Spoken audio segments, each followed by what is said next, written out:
Trump's doctor said he'd be the healthiest individual ever elected. Now, President Trump, he's set for a physical tomorrow.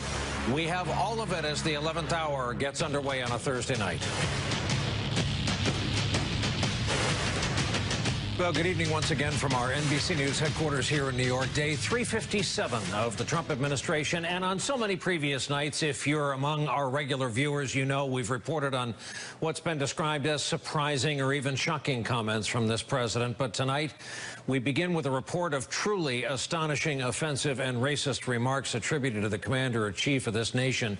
They include a word not allowed to be spoken in most households where children are present. The wording at the bottom of your screen is indeed a first for all of us. The quotes were first reported late this afternoon by Josh Dawsey of the Washington Post, who will join us here in just a moment. President Trump using the expletive on your screen, familiar to a lot of us, but unusual coming from our president during an Oval Office meeting with lawmakers at the White House to work out a bipartisan deal on immigration policy. Washington Post reports that the president became frustrated, and according to several people briefed on the meeting, he asked, quote, "Why are we having all these people from blank hole countries come here?" Trump said, according to these people, referring to African countries and Haiti.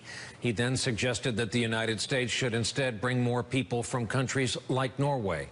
The Post continues, "Why do we need more Haitians?" Trump said, according to people familiar with the meeting. "Take them out."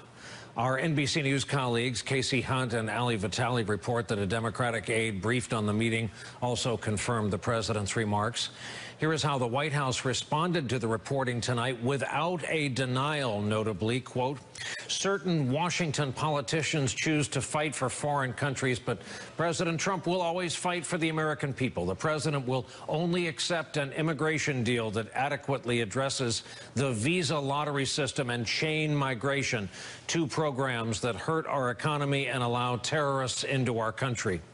We should note the New York Times filed a report last month about another meeting back in June during which the president referred to Haitians saying, quote, "They all have AIDS," he grumbled, according to one person who attended the meeting and another person who was briefed about it.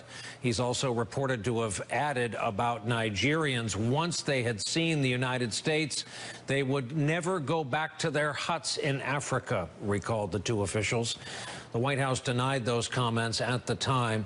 There have been many reactions to these reports of tonight's comments. Republican Congresswoman Mia Love of the state of Utah, who happens to be a Haitian American, issued this statement. She writes, quote, "The president's comments are unkind, divisive, elitist, and fly in the face of our nation's values.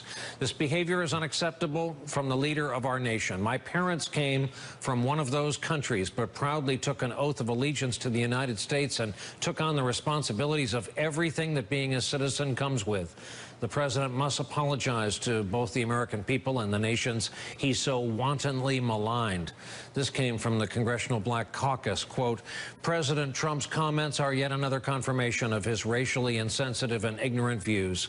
It also reinforces the concerns that we hear every day that the president's slogan, 'Make America Great Again,' is really code for 'Make America White Again.'"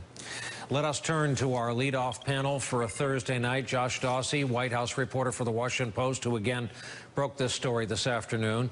We welcome back to our broadcast Franco Ordonez, White House correspondent for McClatchy Newspapers, who covers immigration and foreign affairs, and Shannon Pettypiece, White House correspondent for Bloomberg, last seen by us participating in today's White House briefing in the press room.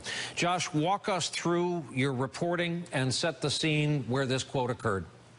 Right. So here's what we understand happened today, Brian. There were a number of senators and congressmen who came to the Oval Office for a meeting on DACA. It was a bipartisan meeting. They hoped to present the president with a deal on immigration that gave him some money for his wall, gave him some of the measures he wants, curbing the visa lottery system while extending the DACA provision. In the meeting, the bipartisan group said to the president that they wanted to curb the number of folks in the visa lottery, like the president did, by 50%. But in the 50%, they wanted to make sure those folks were from protected countries, from some African countries, from Haiti.